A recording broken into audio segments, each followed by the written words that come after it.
A woman in labour goes through 3 stages. In the first stage, the cervix begins to dilate slowly at the beginning.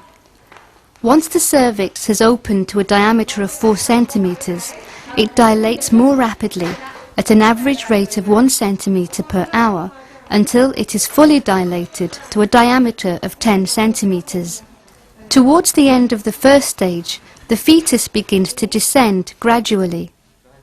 The second stage of labour begins with the fully dilated cervix and ends with the delivery of the baby. The third stage of labour begins immediately thereafter and ends with the delivery of the placenta. The term active management of the third stage of labour refers to interventions that birth attendants need to make to reduce the risk of postpartum hemorrhage. Active management of this stage of labour is strongly recommended in all deliveries because postpartum hemorrhage can occur even in women without any apparent high risk factors. This video demonstrates the steps involved in the active management of the third stage of labour. There are 3 key steps in the process of active management. First, administration of an oxytocic drug.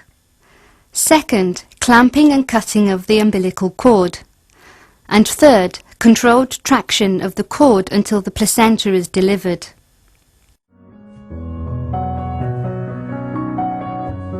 Once the baby is delivered, palpate the mother's abdomen to rule out the presence of another fetus. Then administer to the mother a 10 international unit dose of oxytocin intramuscularly.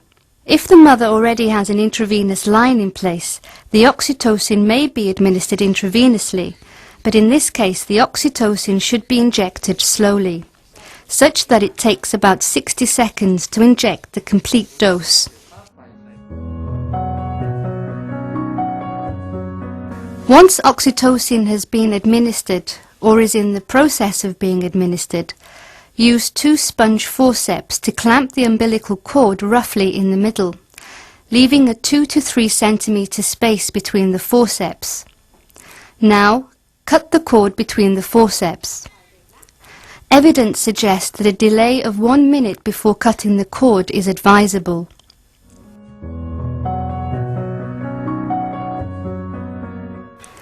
Place one hand just above the mother's pubic bone and while pressing, slightly bring the cord to tension with the other hand. At this stage, do not start pulling the cord to dislodge the placenta. Maintain tension on the cord and wait for the next strong uterine contraction. When the uterus contracts and appears to become rounded, gently pull the cord downwards to deliver the placenta, while simultaneously applying firm pressure upwards on the uterus with the other hand. The force applied to pull the cord should be only slightly greater than what is needed to keep the cord firm under tension, and the counter force applied on the abdomen should be about equal to the pulling force. The counter force on the abdomen helps to prevent uterine inversion.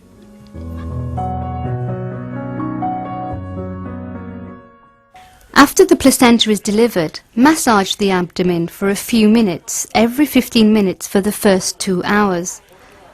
The massage helps the uterus to continue to contract, which in turn helps to stop the bleeding. Ensure that there is no active bleeding before transferring the woman to the postnatal ward. If there is bleeding, check for tears and suture as required. Put the baby to the breast early to promote breastfeeding.